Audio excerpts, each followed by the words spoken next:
Greetings to all the listeners. I am Dr. Vaibhav Mathur, consultant neurologist in movement disorders, Parkinson's specialist working in Narayana Hospital, Jaipur. आज हम लोग बात करेंगे dystonia के बारे में।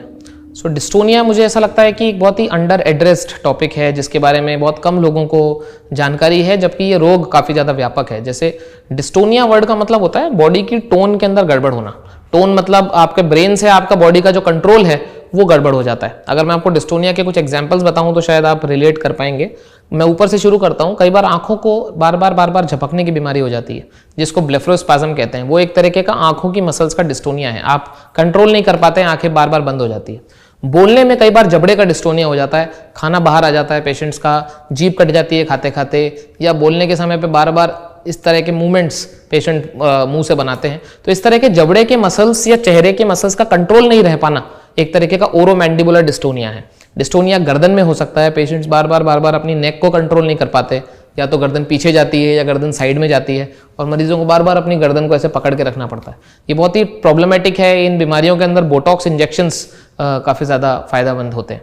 डिस्टोनिया के और एग्जांपल्स की बात करें तो हाथ में जो लिखने वाला डिस्टोनिया है वो बहुत सारे स्टूडेंट्स को होता है, जिसको हम लोग राइटर्स क्रैम्प कहते हैं।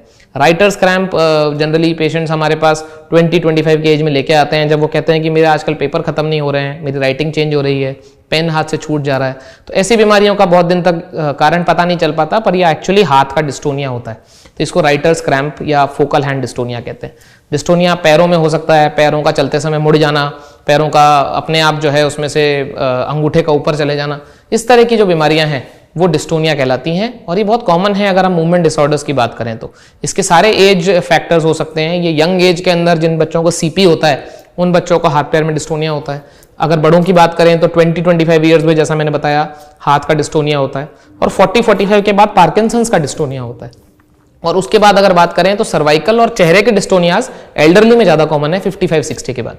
तो हर एज ग्रुप डिस्टोनिया के अंदर ग्रसित हो सकता है, और इसका इलाज जो है वो दवाइयों और बोटॉक्स इंजेक्शन से कहीं हद तक संभव है। Thank you.